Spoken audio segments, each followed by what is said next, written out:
What's going on, YouTube? We're back here in the range again, and I've been getting a lot of questions in regards to the type of gear that I run, the pistols that I shoot, pistol setups, rifle setups, and all this type of stuff. So I'm gonna go ahead, and this is gonna be more of a pretty much on what I use and why I use it, so on and so forth, compared to like a tactical shooting video. Still gonna do a little bit of shooting, a little bit of training because I'm here in the range. It's going to be more of an informative video than shooting and all the crazy stuff that I do, okay?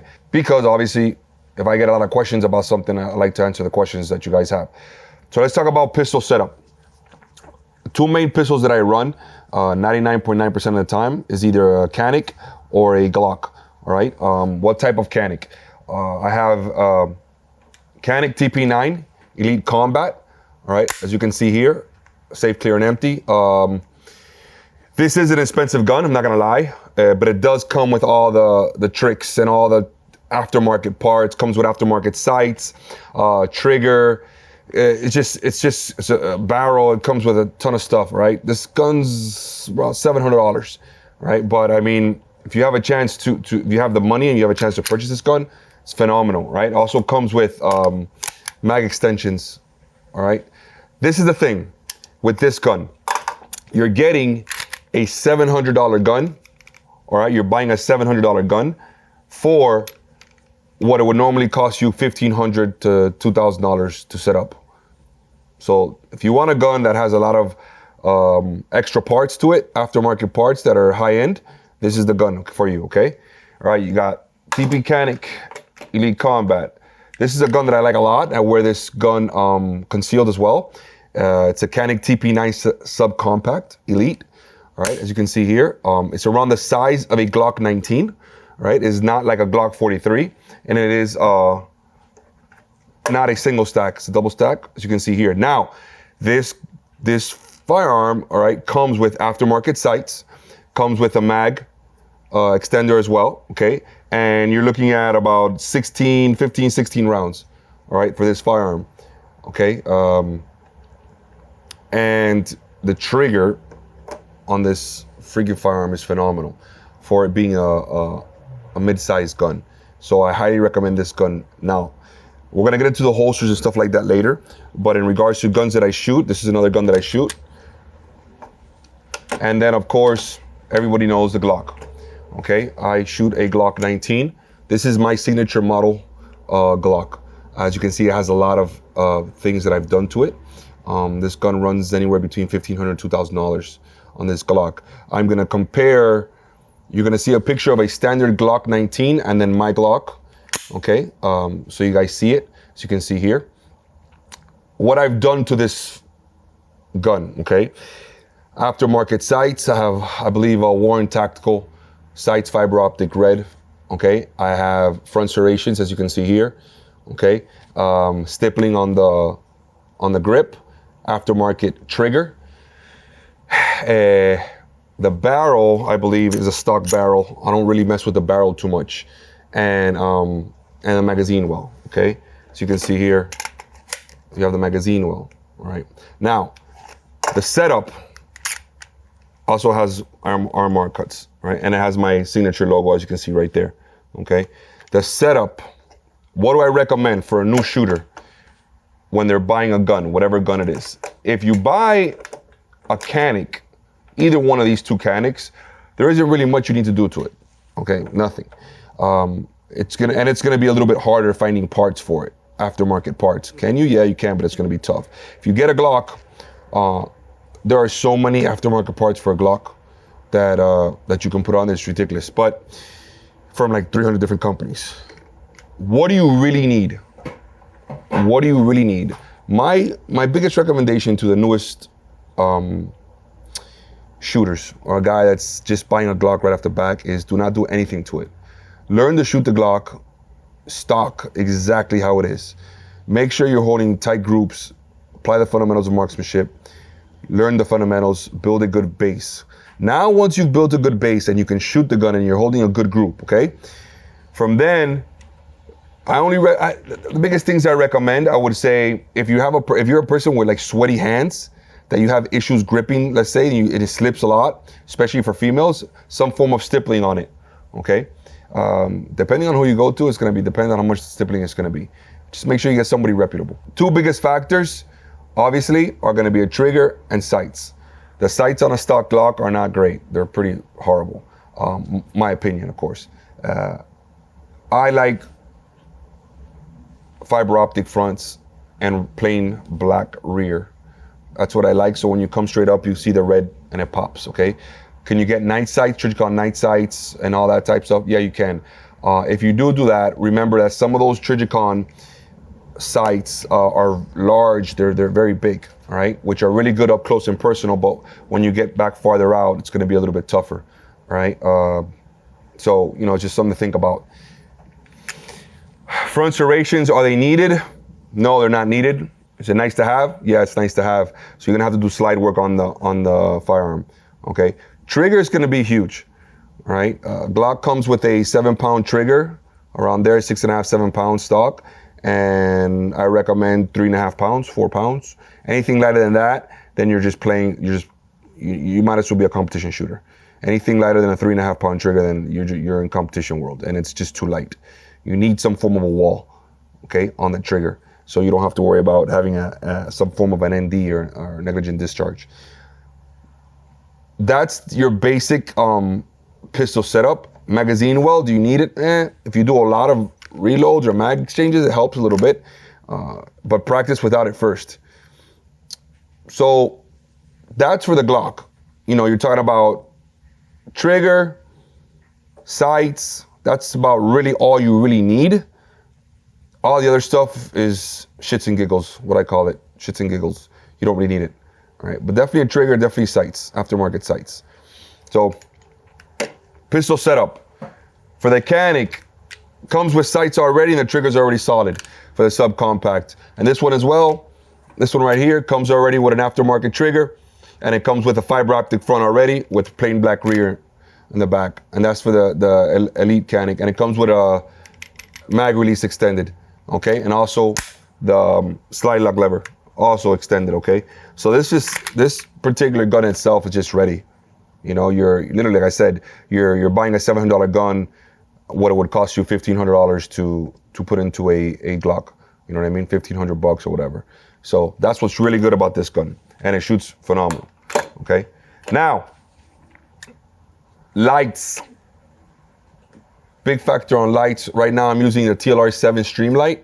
That's one I've been using. I've used Enforce before, Surefire. I've used every single type of light, okay? The TLR7 Streamlight, the new one, I like it a lot. It's small, it's compact, it's not so big. The Surefires are really, really big. For, let's say, concealment, or whatever it may be, in a Glock 19 or a subcompact, this TLR7 is really, really good.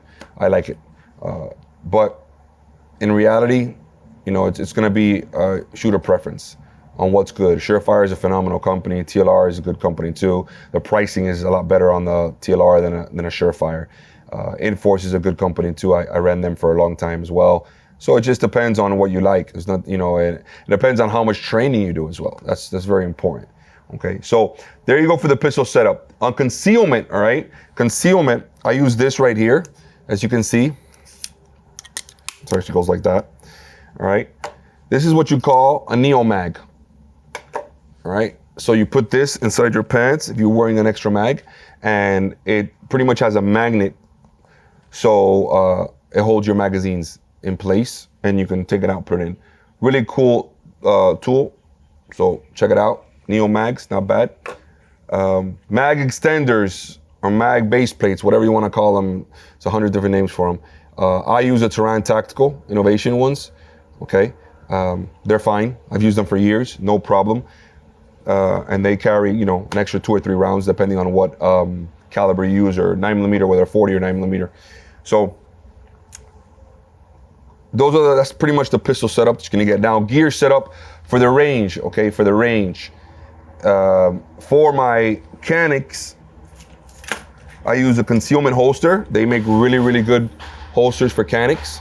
All right, you're gonna most likely have to get a custom holster, whether you want it to have retention, like mine has retention on it, or non-retention, inside the waistband, outside the waistband. It all depends on what you want. I run it these guys make really good holsters, and I run their belt as well. Chaos Concealment belts are really, really good. I like it a lot. Comes with the Cobra buckle, okay? And they do mag pouches as well, custom mag pouches. So they run, the way that they run their pouches, let me see if I can, these mag pouches, they come with the clips on the back, as you can see here, the adapters where it comes all the way down and it clips on there. It's really, really good, okay? That's the way that I like all my pouches, or like this one has a GCode, whatever. So the GCode system, as you can see, piece comes right off, all right? And the RTI system, you can put on another holster. So you can adjust holsters, whatever you want. Holster with a light, without a light, however you want it, okay? That's the good thing about the RTI system. And then you have my favorite holster from Blackhawk, okay? The T-Series now. It's thumb retention, as you can see here. Right here, solid. And this piece here, as you can see there, solid in regards to like falling off or being ripped off or whatever. And then it also has something huge for me, which is the thigh rig, okay? The actual strap on it moves with the leg. That is huge for me, okay? This is what I use for my Glocks, all right? Blackhawk has not come out with a holster yet for Canic, but when they do, I'll probably end up going to the Blackhawk. You know, just because you can't compare it, you know what I mean, in regards to quality wise, even though the Chaos is really good as for custom, okay? Still have a Chaos belt here. And then over here, you see my mag pouches. These over here are Vega holster mag pouches. I like them because they're very big and durable. And then I have the GCode Scorpion mag pouch for my AR. How do I wear it on the range? I'm very basic on the range, okay? When I go to the range and I'm just training myself or whatever, or even in a class, I try to stay as light as possible. You're not gonna see me with fucking my entire belt full of shit that I really don't need, okay? Everybody has their own way of doing things. They have a mag dump pouch, they have a medical kit bigger than who they are, they have 20,000 things, okay? I don't wear it. If you wanna wear it, you can. No problems with it, that's on you, right? When I do a lot of position work, getting on my back, on my side, and all that type of stuff, I don't like to wear all that gear, okay? Now, when I was in law enforcement, you know, a lot of the stuff that I had, I would always usually keep my belt pretty light, other than my less lethals that I had to, which would be the pepper spray and taser, and then everything else would be on my tactical plate carrier. Okay, that's how I wore things. I liked everything on my plate carrier. Easier access, it was right here, whatever I needed. Also my handcuffs as well, okay? But for the range, I just wear what I need, and you're talking about, you know, 2 pistol, 1 AR, everything else. If I'm running AR, I'm gonna have a plate carrier on me anyways, or if not, 1 or 2 mag pouches is fine. And then you have your holster.